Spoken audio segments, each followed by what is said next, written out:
No, I was just checking the time. We're not too early. Anyway, I can talk for a minute. I can talk for longer than that. Good evening, everybody. I'm Councillor Ian Edwards and Chairman of the Central and South Planning Committee.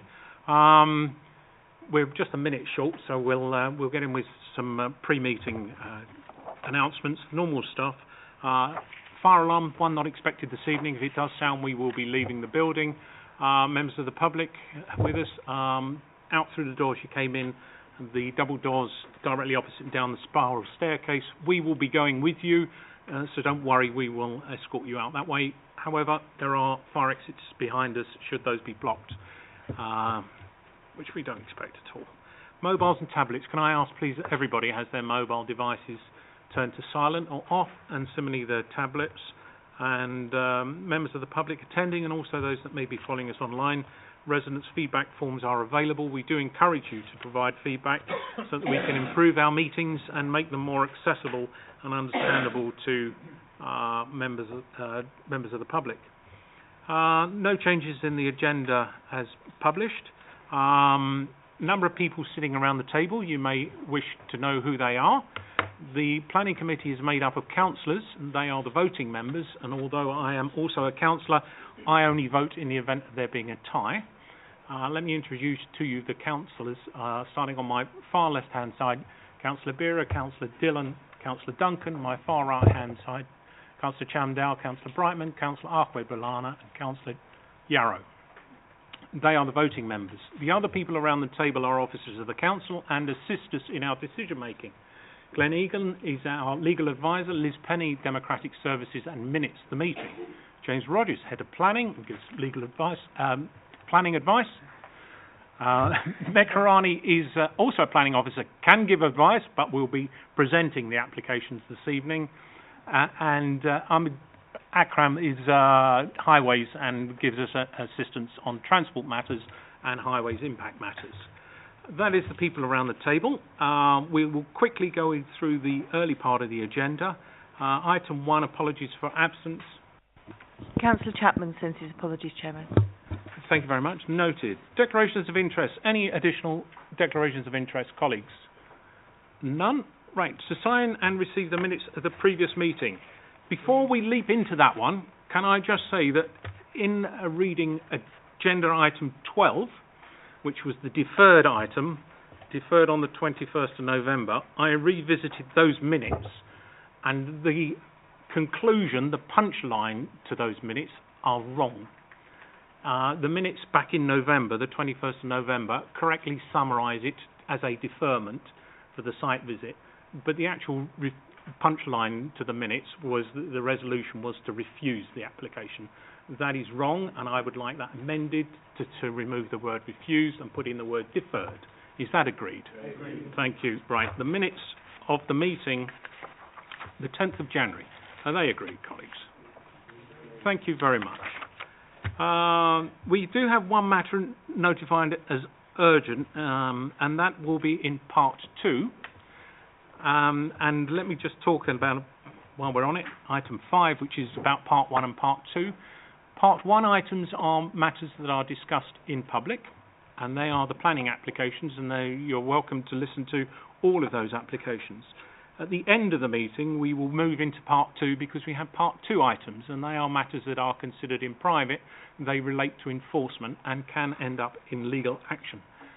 The decision, though, is published, so the agenda item and the outcome of the discussion is published. The debate is held in private, though. As I say, there will be a very short break while we move between part 1 and part 2. I will be inviting all members of the public that may be remaining to adjourn, to leave, and we will be breaking the CCTV link. Okay, let's move us straight on then to all applications without petition, so there are no speaking rights. The only persons that can speak will be ward councillors, should any attend and indicate a desire to speak. There will be no other submissions received from members of the public. And we move on to agenda item 6, please. Thank you, Chairman. This is an application at 201 Shakespeare Avenue. The application is for an outbuilding to the rear of the site, sited within the rear garden. If I can refer members to page 10 and the history section, members will note that a lawful development certificate was granted for an outbuilding at this site. However, the building that was built was not lawful given its height, and therefore this has resulted in the current application to regularise and amend the building that's on the site. The building that's proposed is approximately 36 square metres and has a height of 2.5 metres. The council does have standards and requirements set out in the supplementary document on residential extensions, and this does require that buildings are set in from the boundaries by half a metre. This building is not set in from all of the boundaries by half a metre. It is set in from the rear, but not to the sides. And members will note that the building is sited adjoining the greenbelt. Your officers consider that the building is acceptable as amended with a height of 2.5 metres. There was an existing boundary wall of approximately 2 metres high, and therefore this is just above that height, and therefore we feel that the impact on the greenbelt and on adjoining occupiers is limited, and we are recommending approval on that basis. If I can just go through the plans. That shows the siting of the building. As I said, it is sited set in from the furthest rear of the site, but not from the sides, and therefore it doesn't quite comply with the residential extensions SPD. That's the building itself, and that's the site, front of the site, then looking towards the rear, and that's the building that's currently on site. Clearly this is to be amended so that it is 2.5 metres high. This is clearly higher than that at the moment, and the boundary wall that's there is 2 metres, so it would come down to just above that wall.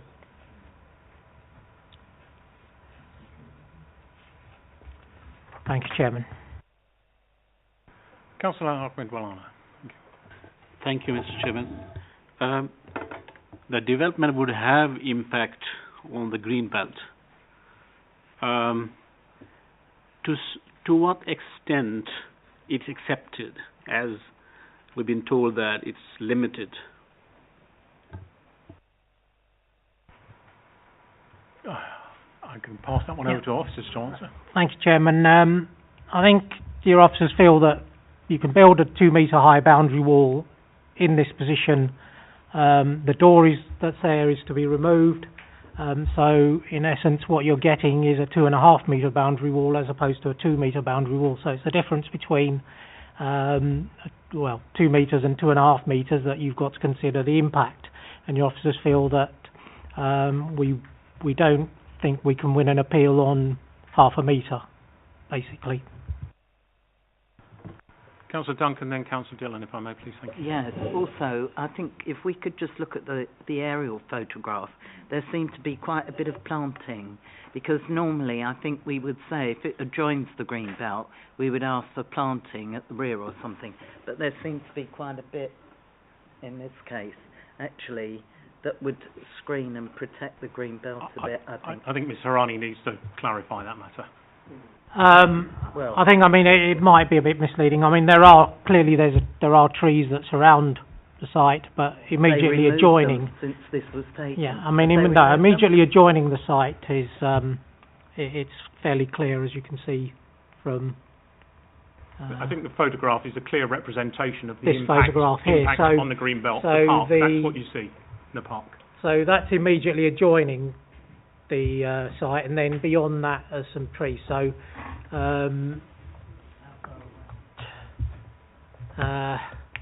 difficult to estimate, but Councillor Dillon, and then Councillor Chamdow. Sorry, I'm just a little bit confused. Was that the building that they've already built? yeah. Yeah.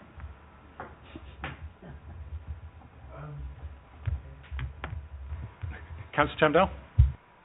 Thank you, Mr. Chairman. Could we just clarify which picture is real? If that's not the real picture, I'm quite simple-minded in this. Now, is that what the current situation is? Because the other photograph where it shows no trees there, I think that has, even though it might be limited, to me, it has an impact on the green belt. It does, because if it's screened as there, then, hey... Sorry, could I just have a look at the picture? Could I just have a look at the other picture again, please? Councillor Rogers will answer this. Sorry, James Rogers.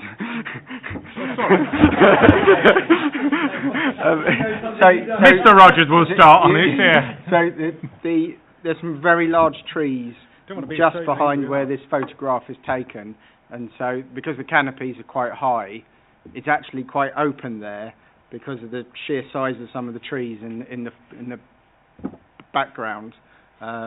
I think the other point I'd make is there are a number of other outbuildings in this immediate area, and although this is a side boundary that, as you can see in the photos and also in the location plan on page 162, there are other buildings that go above 2 metre boundary heights. So there was an important point Meg said, that we wouldn't really be able to defend this at appeal when you've got a 2 metre wall and you're adding a half metre above the 2 metre high wall. I think that's the basic position we came to as officers. As Chairman, I'd just like to take a slightly contrary view to that. I believe that part of our responsibility is to protect the amenity of people using our parks and green spaces. What we have here is a flank wall that is pretty adjacent to a footpath. You can see where the footpath runs alongside it, and what you are facing here is a 2.5 metre high brick wall. And the last thing we wish to do is encourage 2.5 metre walls around our parks. I think that would be a poor precedent to be setting myself. Thank you. Councillor Dillon. Yeah, I think it's absolutely horrible, and it does harm the green belt. But given the fact that there are outbuildings surrounding it of what seem to be quite high, we should possibly, if we're minded to approve it, look at conditions which would hide it and put back some of the trees and foliage around it, so it's at least more presentable and doesn't cause as much harm as that monstrosity does.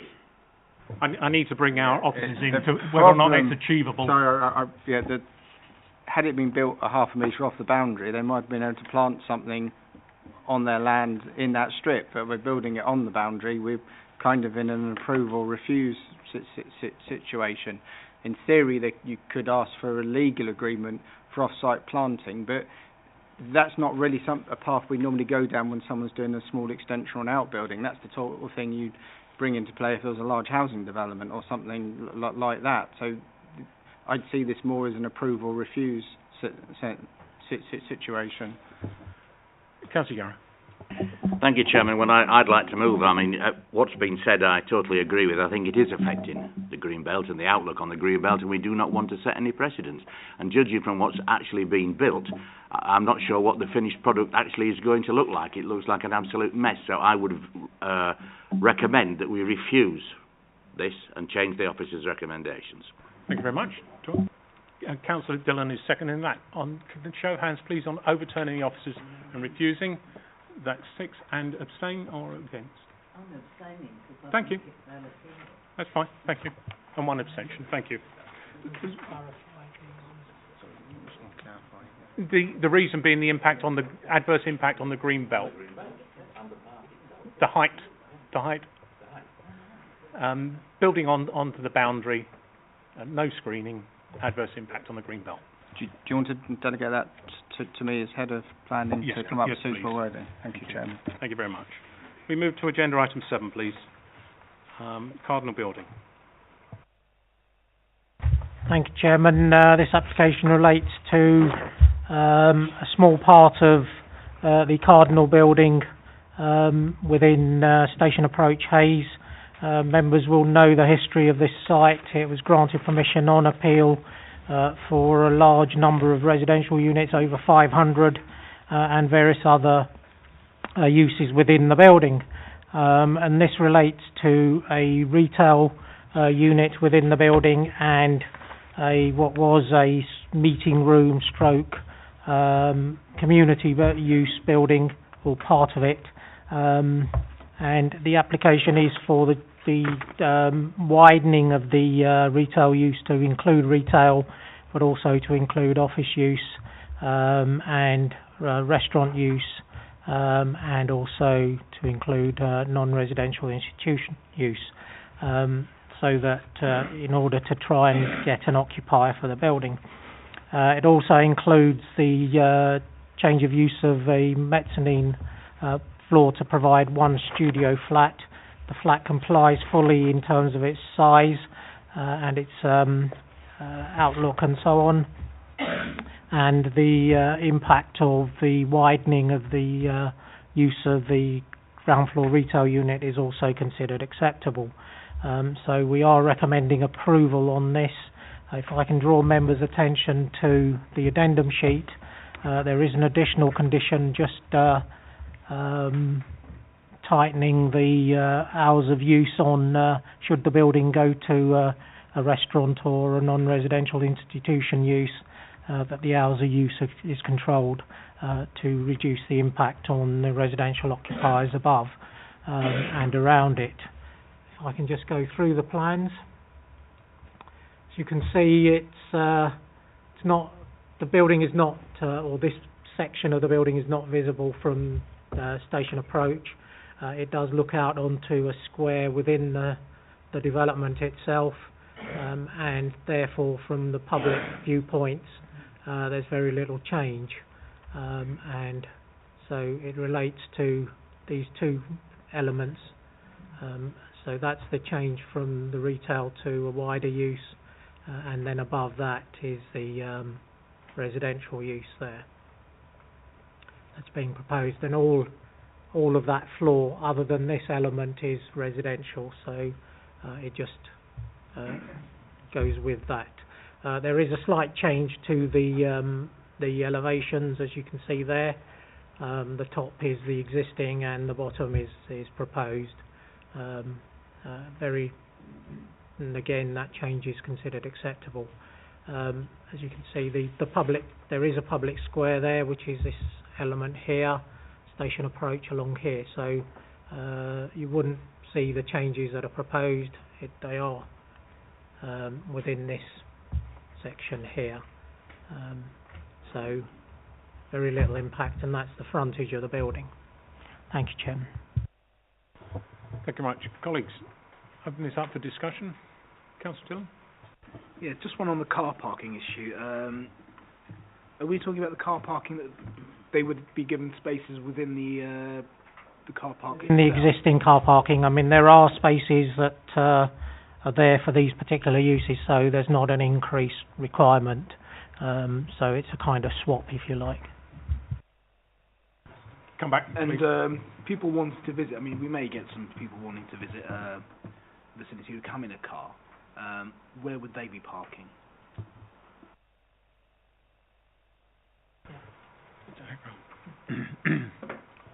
Thank you, Chairman.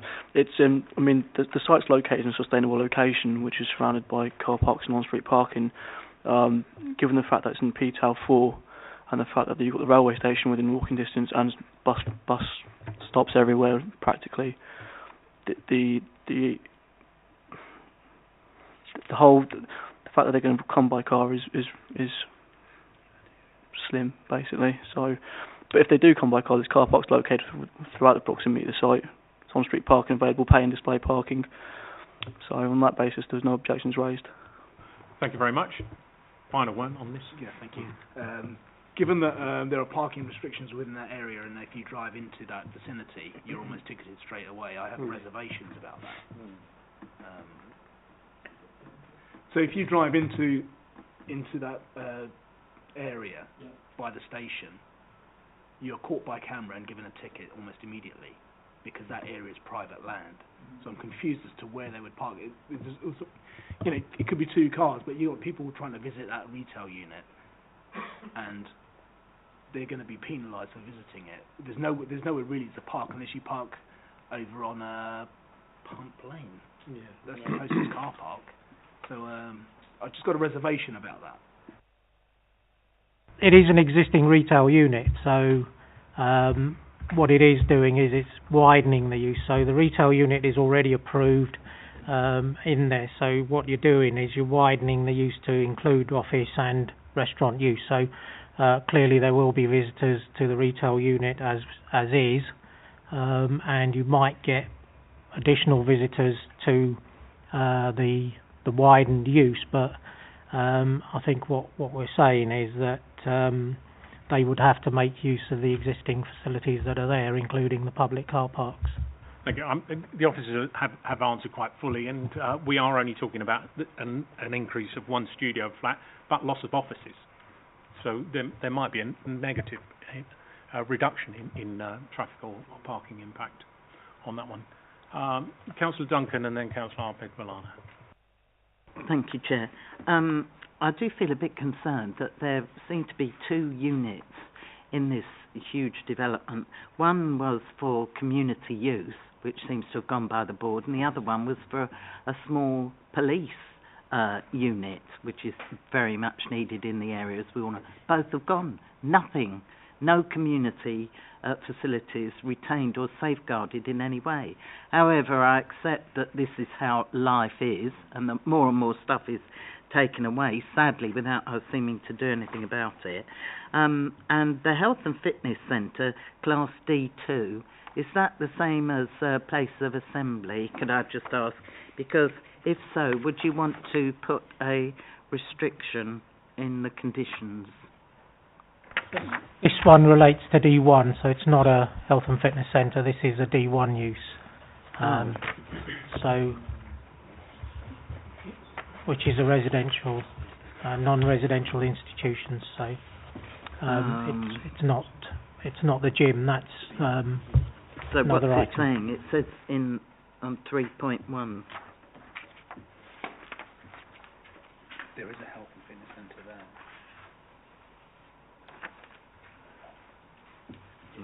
Yeah, so it's already there, is it? So that's read there, so we're not changing that. Okay, thank you. Councillor Arpeg-Villana, thank you. Thank you, Mr. Chairman. I agree with Councillor Dillon.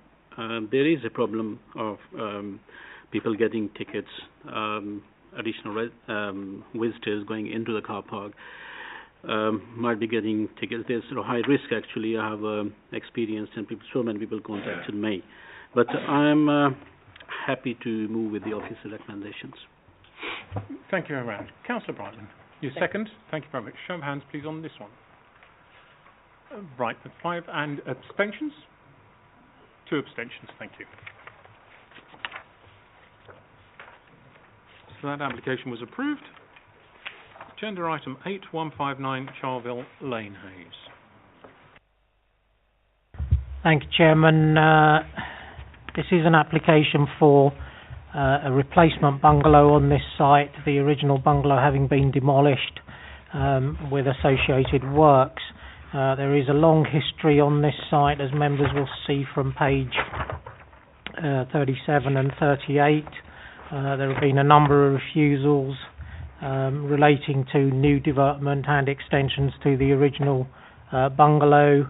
There have been site visits from officers regarding what's been built, and there has been considerable activity, if you like, relating to this site for quite a period of time.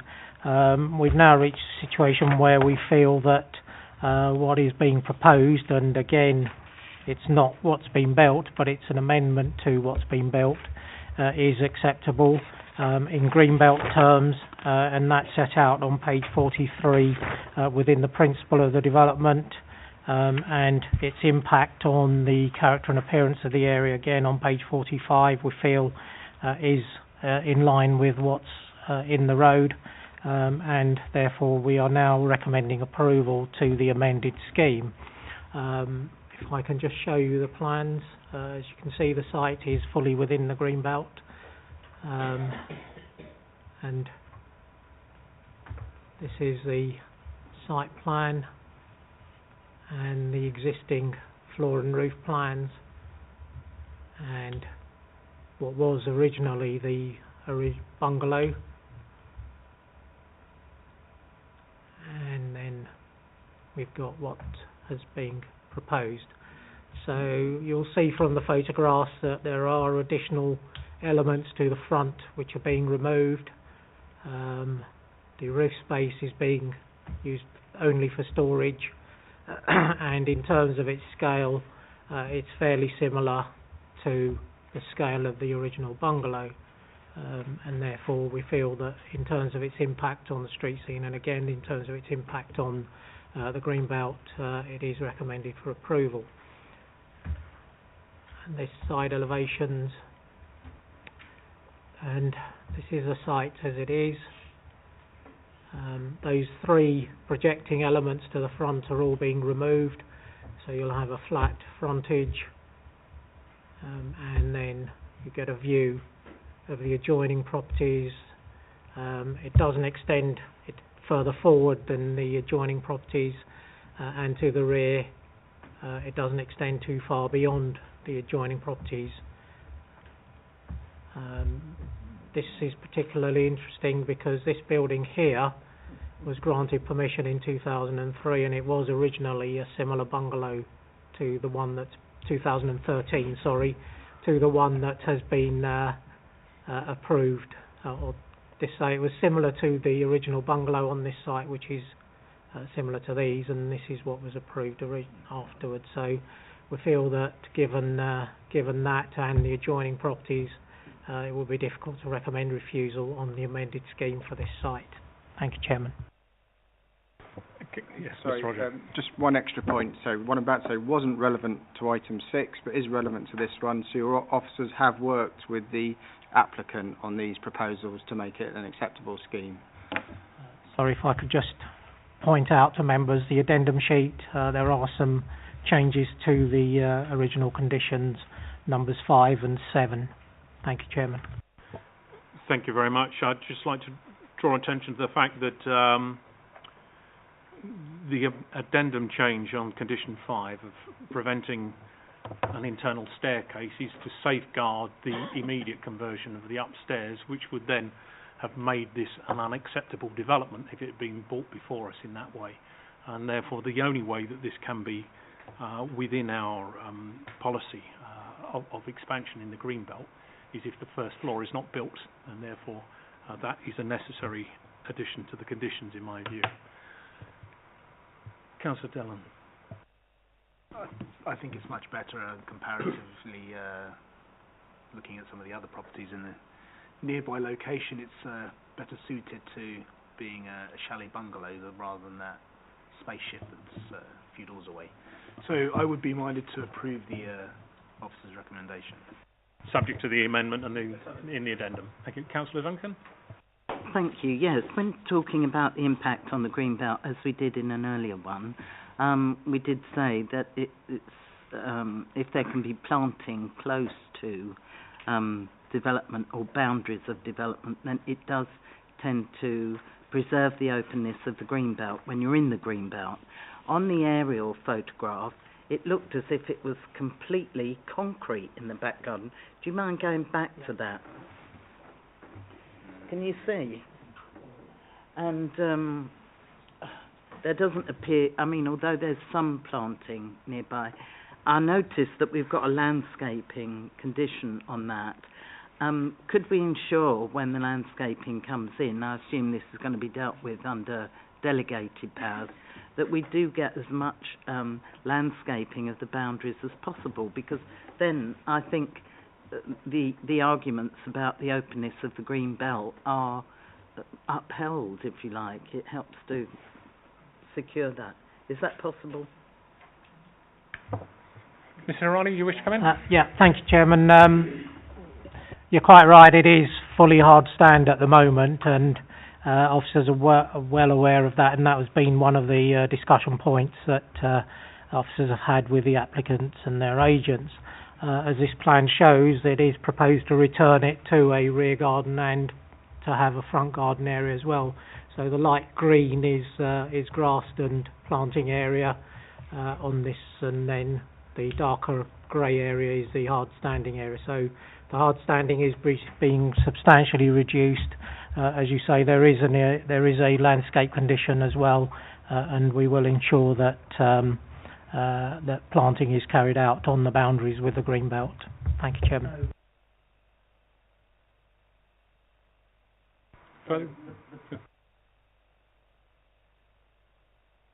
Yeah, that's landscape. Yeah, it's grass and yeah. Misleading colour scheme. Sorry. Also, on the existing plans, it shows a first floor.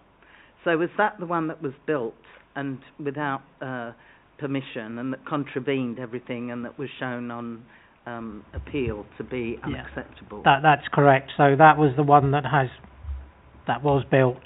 There's no internal staircase provided at present, so they stopped work once we got involved. It's a very large area at first floor level, isn't it? It is, but as I say, if we've put in a condition restricting access to it so that it becomes just a normal loft area. That? We can, and we will try. But obviously, there is a condition which covers that. Right. We can do no more than our very best to protect development in Greenbelt, and we do have this rule of thumb of 50% as a guide. I do understand that, but there's also restrictions about conditions and what you can place on, and they have to be enforceable. I mean, if you see someone through a roof light, how do you know that they're not sleeping up there, or they're just putting a bit of storage up there? I mean, that's my point. I know it's a moot point, but anyway, okay, we have to go along with it. No different to people in rear outbuildings in the back of real gardens. Yeah. Colleagues, anybody help me take this forward then, please? Councillor Young. I shall certainly second that. Thank you very much. Show of hands. Everybody, thank you. That is approved, subject to the amendment in the addendum. Adjourning to agenda item 9, the Unit 5 Haysbridge Retail Park. Thank you, Chairman. This is a retail unit currently, and it is proposed to change its use to a wider use of retail and a D2, which is a gym and fitness centre use. We feel this isn't in any protected parade, so the possible loss of the retail is considered acceptable, and we are conditioning it so that it is a gym fitness centre only and no other use within D2, and with that condition and various other conditions controlling the impact on adjoining occupiers, we feel that this is an acceptable use. Thank you, Chairman. Thank you very much. Councillor Dillon? No problem with this whatsoever. That unit's been vacant, I think, for quite a while, so I'd like to move officer's recommendation. Thank you very much. Councillor Borough? Thank you. Show of hands, please, on this one. That's everybody unanimously agreed. Agenda item 10, 37 Birchway, Hayes. Thank you, Chairman. This is an application 37 Birchway for the conversion of the dwelling to 3 self-contained studio flats.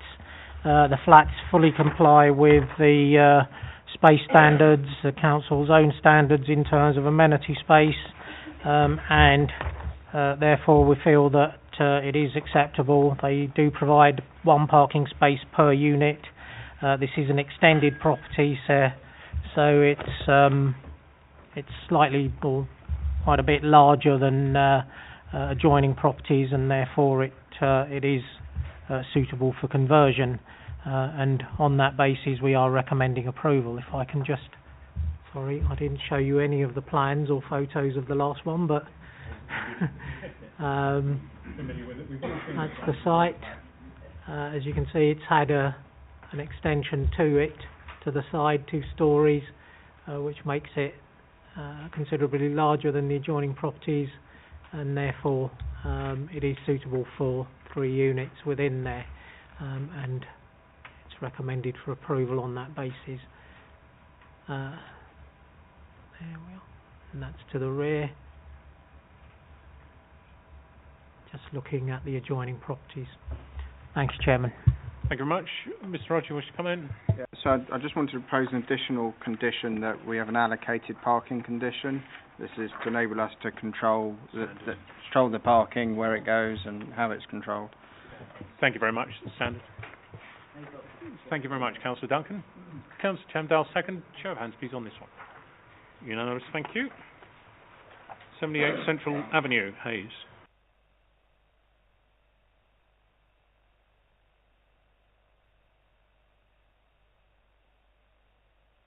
Thank you, Chairman. This is an application at 78 Central Avenue for a first floor rear extension. This extension fully complies with the council standards in terms of its depth and its size. It complies in terms of its impact on adjoining occupiers. It doesn't extend beyond a 45-degree angle from adjoining habitable room windows, and therefore we are recommending approval. If I can just go through the plans.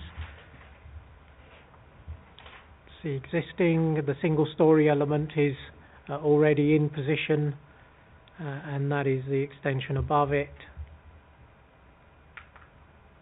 And as you can see, the works have commenced. This was granted under a prior approval at 4 metres, and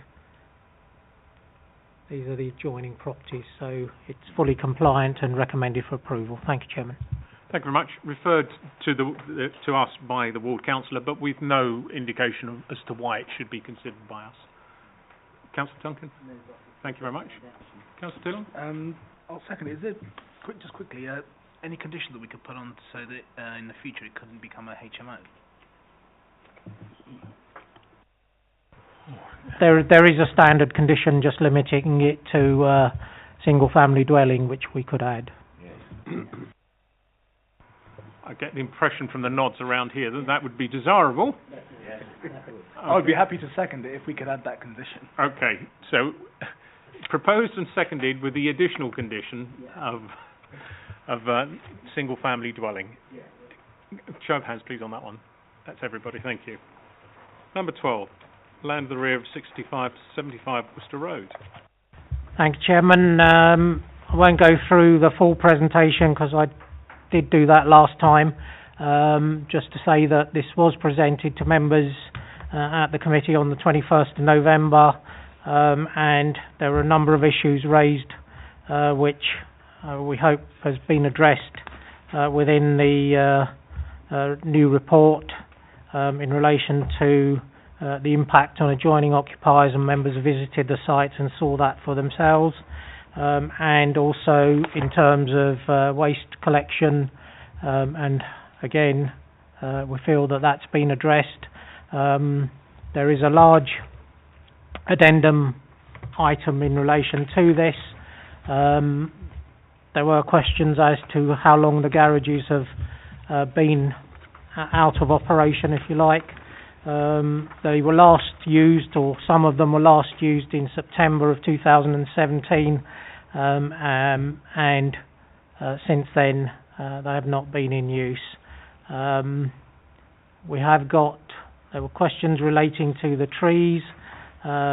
We have got a full arboricultural method statement and report on this, and the tree officers have looked at this and required a number of conditions which are recommended on the addendum and within the main report.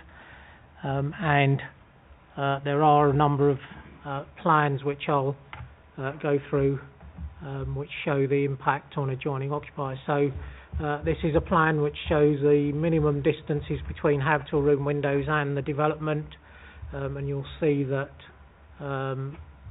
this is the shortest distance at just over 15 metres, 15.5 metres, and then it increases to 16 and further away as you go. And then the impact on the properties in Clammas Way, you've got 16 metres there. So these are the floor plans and elevations. And the site layout. This is a shadowing diagram which shows the impact in terms of overshadowing. So you've got 9, 10, 11, 12.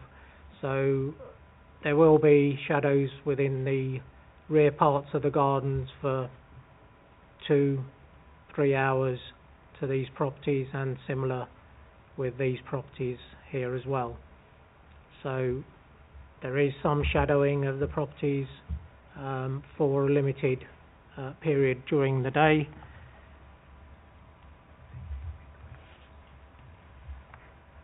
This is the tree plan. These trees are remaining, and there is a condition to protect those. These trees here are being removed, and members saw some of these and the condition that they were in at the site visit. This is a 25-degree angle that's set out within the council supplementary document on residential layouts. As you can see, it is compliant with that in terms of the habitable room windows to the back of the properties in Worcester Road. And then these are the photographs just showing the properties in Worcester Road.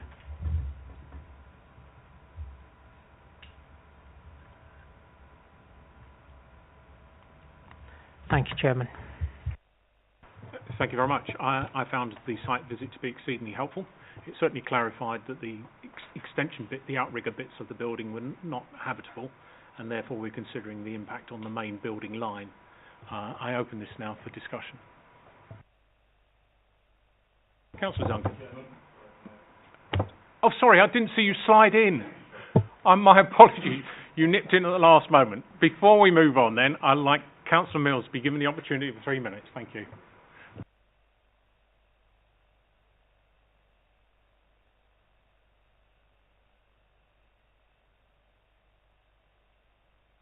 Okay, good evening already, officers and members. Thank you for the opportunity to speak on this again.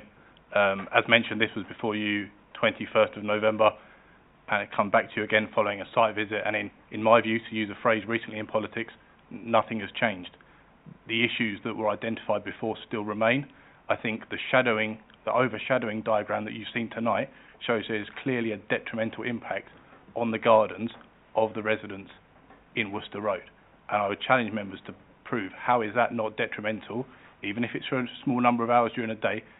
In my view, that is detrimental on the residents with their back gardens being overshadowed. So I'm grateful to members who attended the site visit. Hopefully what that also showed you is that this proposed development abuts right up to the back of these properties. On making your decision, the aspects I'd like you to try to consider is, if this was happening in your ward, would you be happy for this to be happening to your residents? And secondly, if this was your property backing it onto, would you be happy for this to be being built at the rear of your gardens? I think the issue around the garages not being used since September 2017, so that means they haven't been used for nearly a year and a half. I find that hard to argue that the traffic impact is going to be less than it currently is. So the garages haven't been used. Now there's going to be multiple houses there. That's clearly going to be an increase in number of vehicle traffic coming in and out of this. Again, those that attended the site visit will see the close proximity of this to St Lawrence Primary School. You'd have seen the traffic coming around that. All this is going to do is enhance that and make it worse for those living nearby, and also those parents picking up from school in that late afternoon time. I think there are a number of reasons that we can challenge this on. I think it's overbearing on the back of the properties in Worcester Road particularly, and I don't believe it's in keeping with the current houses that are already there. So I think there's a number of issues that I would request members to pick up on when making their decision on this. Thank you. Thank you very much, Councillor. My apologies for not having noticed that. Any questions at all? Clarification? No, thank you very much. Thank you. As Chairman, I just want to make one point, which is understandable when with residents, and it was presented by the councillor about whether or not us as individuals would want this in our back garden. I must focus our minds not on what we want, but what our policies say and what our procedures are. So we must set aside those particular aspects. However, that is not to diminish the potential of overshadowing, overbearing and not in keeping, and they must be considered.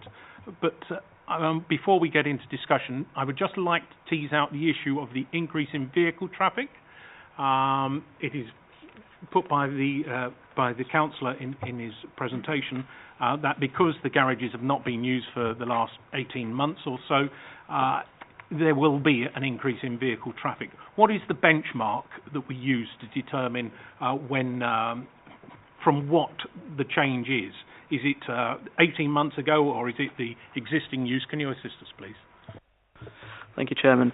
Whilst I appreciate the Ward Councillor's concerns in terms of trip rates and the potential increase in traffic movements compared to that associated with the site, there is no set benchmark. In terms of net impact, how it's assessed is when you have a site, we look at what's historically associated with said site and what's going to happen as a result of the implementation of the proposals.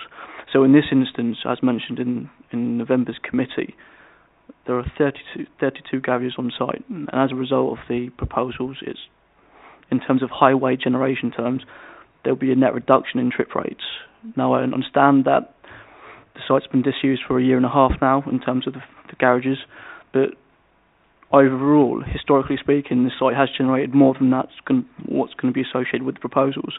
So on this basis, an objection on trip rates couldn't be sustained at an appeal scenario, nor would I wish it to. Thank you very much. Okay, so we've had clear advice there that we need to be looking at the long-standing use, and we have the 10 garages commercially let and 14 storage 18 months ago. So it is clear that we should be looking at that appropriately with the use of 35 garages, and the argument then that this not being an increase would be hard to challenge. However, we still have the overshadowing, overbearing and not in keeping, and those colleagues I would wish you to focus your minds in and discuss, please. Thank you. Councillor Duncan. I'm sorry, I wasn't at the site meeting, so I didn't see in detail benefit from the discussions that took place there. The thing that I'm concerned about, yes, I agree, there's tremendous overshadowing, but we've had developments before where a tiny sliver of garden is left not shadowed, and we've been told that this complies. So I think in terms of can we refuse it on those kind of grounds, we need to take guidance from officers as to whether it does comply or not. And as you rightly say, Chairman, none of us, no one, unless they suffer from the sun, wants their garden overshadowed, but it's not a matter of personal liking. My concern is that we are now 15, it's been established on site that it's 15 metres from a flank wall from habitable windows in existing properties surrounding this site, 16 on one, so very close, certainly nothing like 21 metres.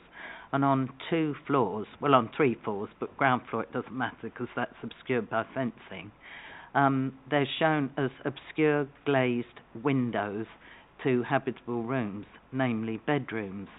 And I think that the perception of being overlooked or of people changing those windows, I think those windows should be taken out.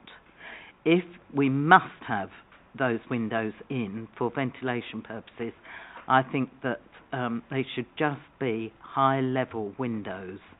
But certainly to have glass this close to the bottom of people's gardens, looking straight into your garden, you would have no, your living conditions would be impacted considerably, and that's shown on the plans in the pack. So I would want some changes to that before I would find this acceptable, but I would like advice on the overshadowing, please. Thank you. Thank you. On that specific issue of overshadowing, could officers please assist us with what are the requirements here? I think there are 2 things that members need to bear in mind. This is the shadowing diagram is on the basis of there being nothing on the site, and the impact of this development. There is clearly there are existing buildings on the site. They are single storey, but they clearly still cast a shadow, which is obviously less than that's shown there, but so it's the increase in the shadow that has to be taken into account, but also it's the amount of time that these properties or the gardens would be in shadow. And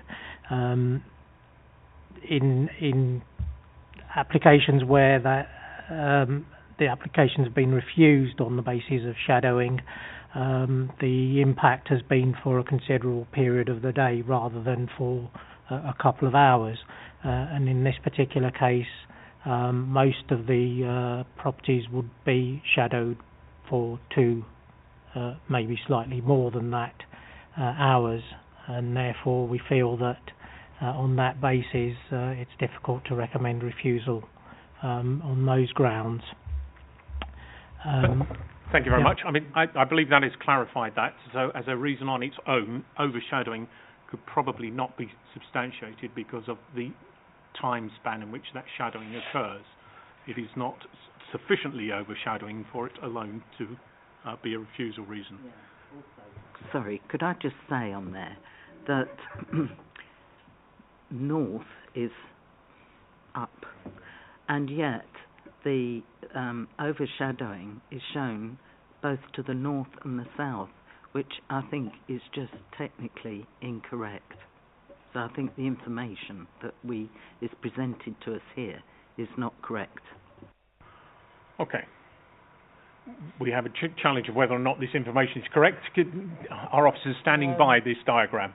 The diagram was done in accordance with the BRE guidelines, so and that's what's shown. So yeah, I must accept that, but we must also accept what has been said, that there will be a degree of shadowing.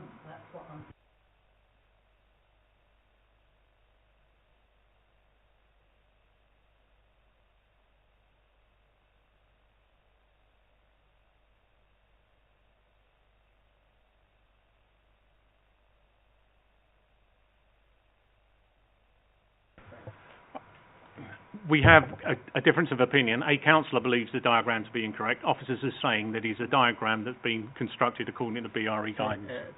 There's actually another, perhaps easier way of looking at this. If Meg can put the 25-degree angle, so our HDAS does refer to the top diagram as also being useful in terms of indicating acceptability of impacts, and it just complies, but it complies. So that top diagram would also come into play in an appeal scenario, and it would not help a refusal. As I say, it obviously only just, but it just.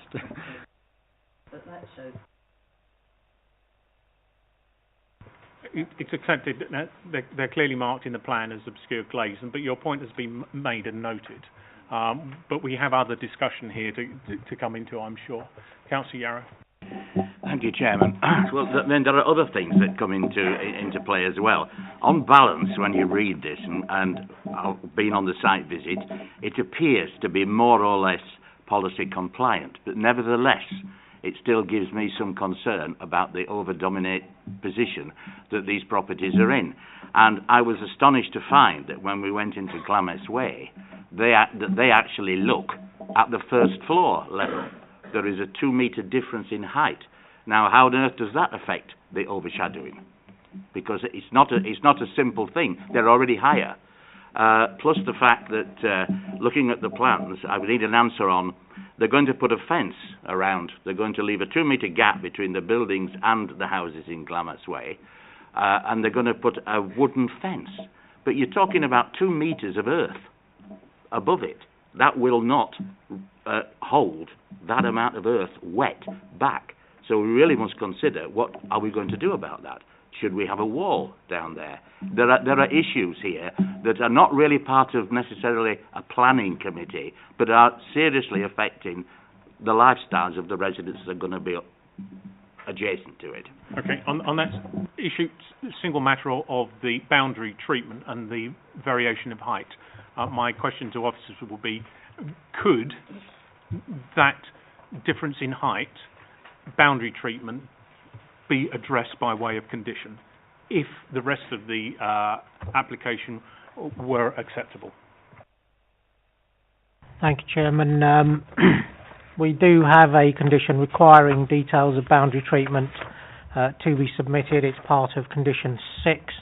And if members felt that this was an issue which they wanted to control further, they could put in a requirement that boundary treatment, particularly on various boundaries, is a wall rather than wooden fencing, and that can be specified within that condition or within an informative relating to that condition. Thank you. And the plans that we are given are quite small. If a substantial wall were required down that side, does that in any way impinge upon the side access and our width requirement for side access, please? The gap between the access and the boundary is 2 metres, so even if it was required to be reduced by a couple of 100 millimetres, which would be the width of a wall, then it would still not impact on that. Thank you for that clarification. Okay. Councillor Duncan? Yes, thank you. I'm grateful to my colleague, Councillor Yarrow, for pointing out this difference. I didn't go on the site visit, as I said.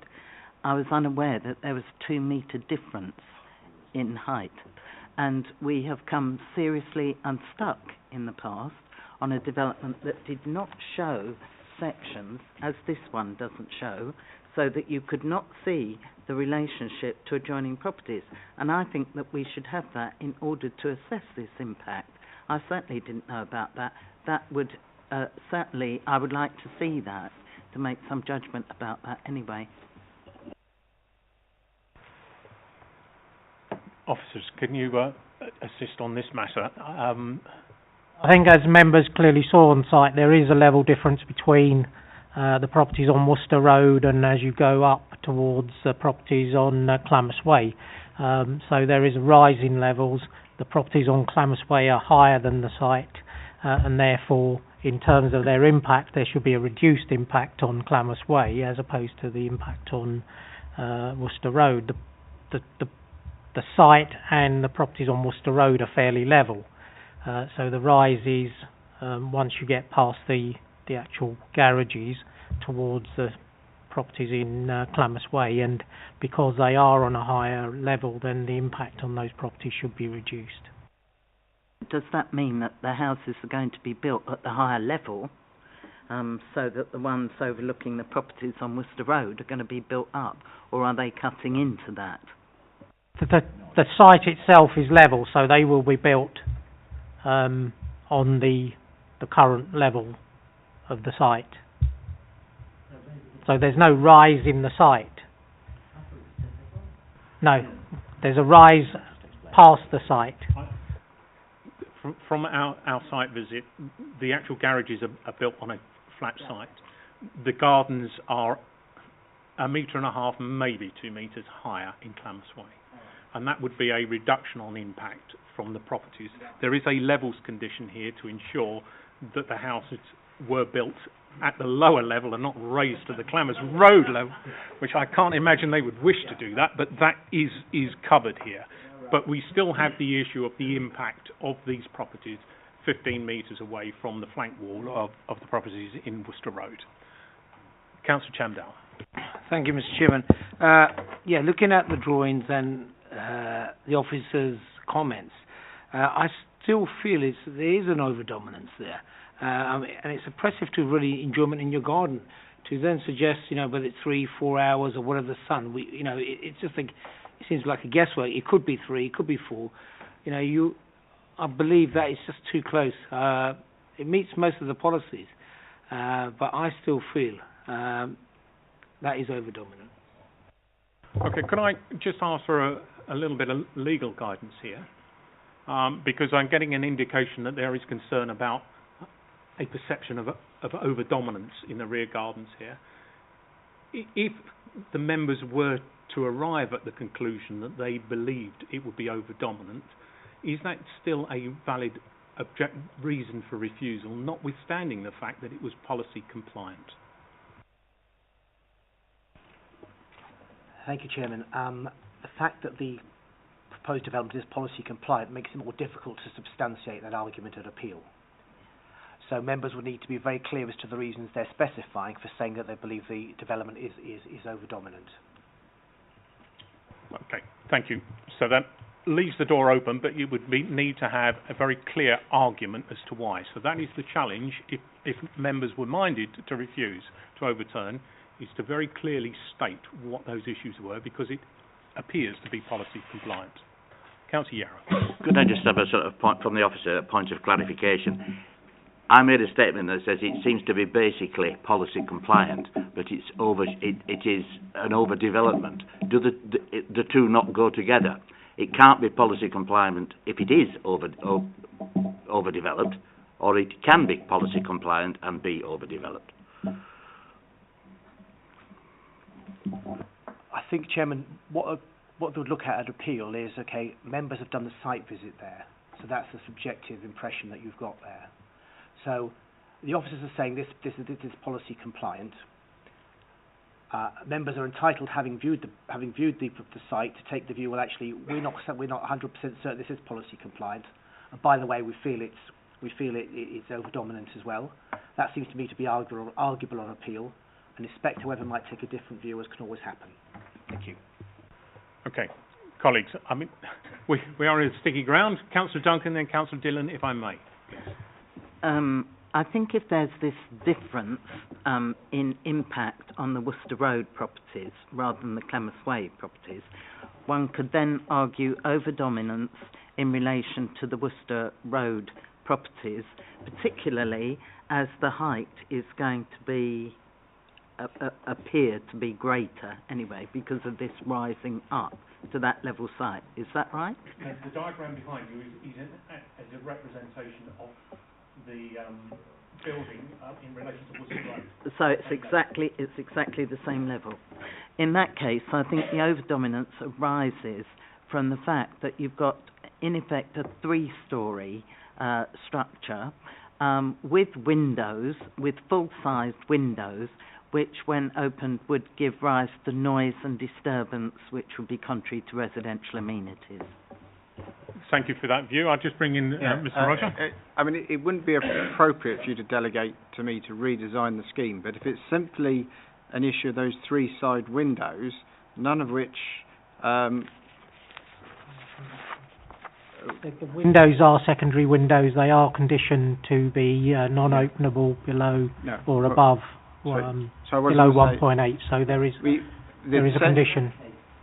They are secondary windows, so they're not the main windows. I wanted to try and avoid us redesigning the scheme here, please. I think we need to consider what is before us and clearly draw out, if there are grounds for refusal, what they are, rather than trying to adjust what's before us to make it acceptable.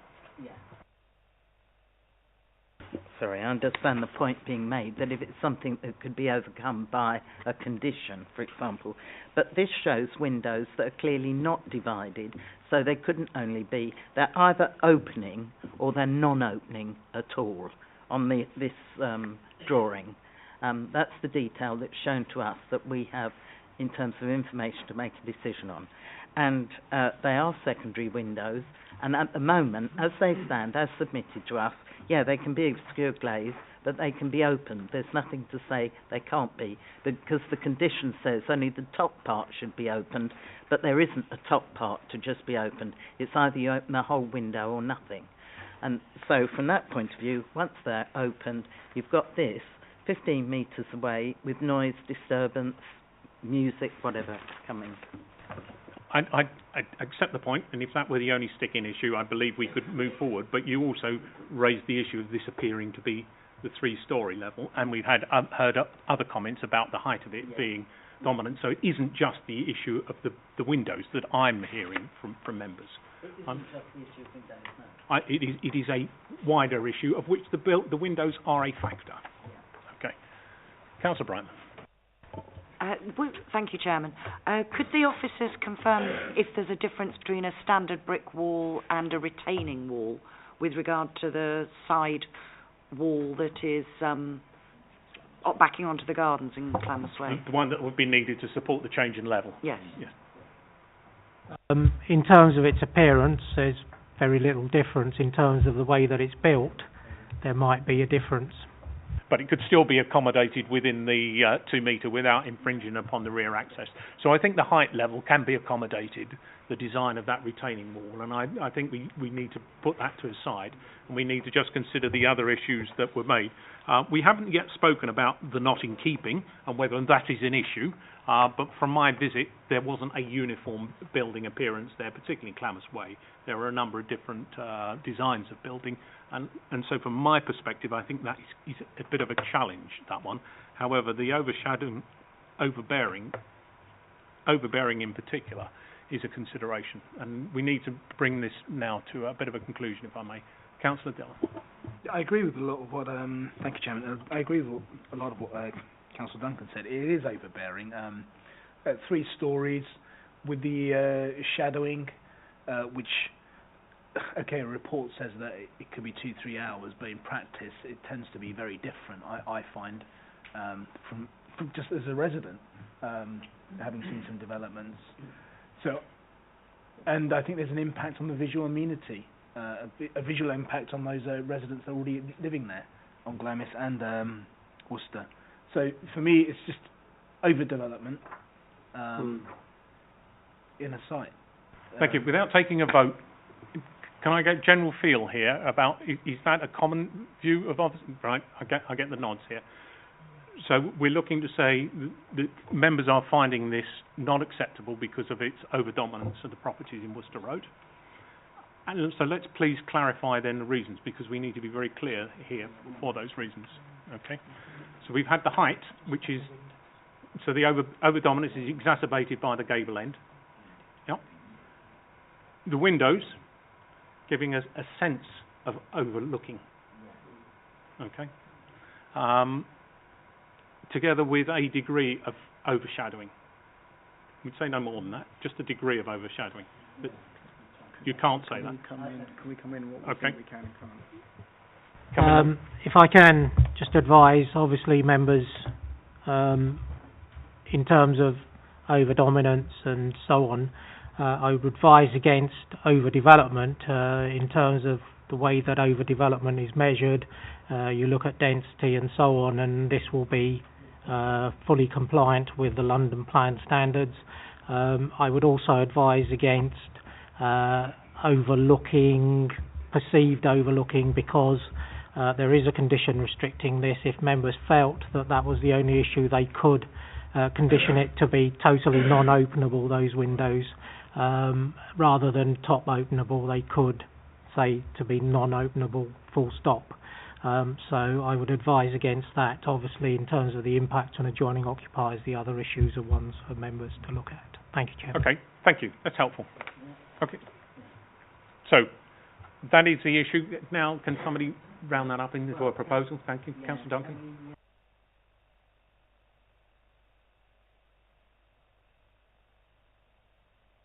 We refuse this on the grounds of the height, the scale, height, bulk, and impact, particularly on existing residents of Worcester Road.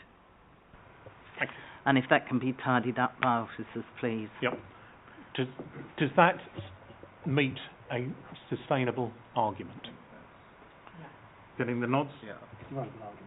Right. I'm getting a nod from legal, I'm getting a nod from officers, and then, so we have to overturn the officer's recommendation to refuse the application on the grounds stated by Councillor Duncan. Seconded, please, Councillor Yarrow. Yes, I'm glad to second that. Could I also just make a very slight statement in that I used the wrong word when I was talking to the officer and said overdevelopment. Of course, I logged it into my brain. It was, of course, overdominance. Thank you. Okay, so it's proposed and seconded. Show of hands, please, on that one. That's unanimous. The application has been refused. Thank you.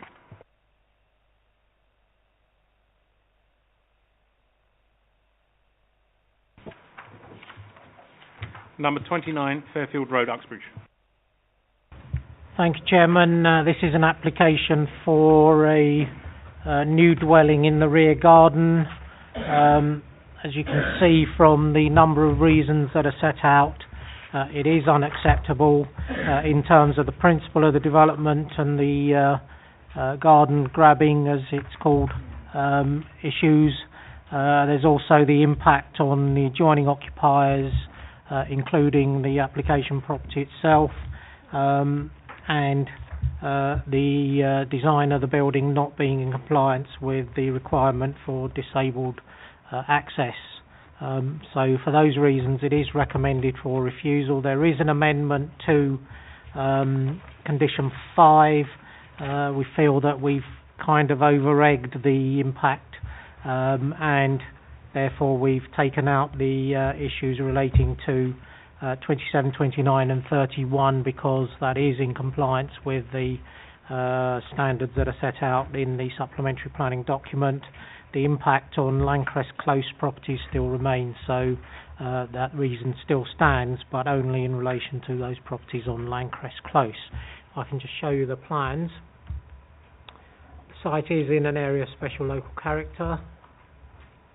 That is the proposed site layout. The new dwelling is this site, this property there. It does need to be accessed, obviously, going past the existing, so the impact of the use of that access is unacceptable. This is the existing situation. These are the floor plans and the design. The design is not compatible with the surrounding properties, and therefore we are recommending refusal. Councillor Duncan. Yes, I think it's a very straightforward case. Thank you very much. I move officer's recommendation. Councillor Yarrow. I second those recommendations. Thank you very much. Show of hands, please, on this one. Straightforward and refuse. Thank you. Right. Last agenda item, part 1. Agenda item 14, TPO. Thank you, Chairman.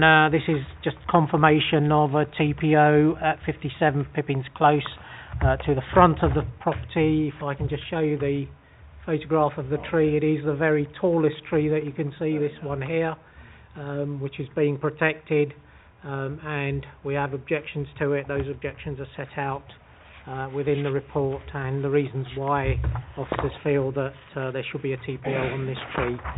Thank you, Chairman. Colleagues? Councillor Yarrow? The officer's recommendation. Second, Councillor Duncan. Show of hands, please, on that one. That's everybody, thank you. Now I'm turning to part 2. Break the link, if we may.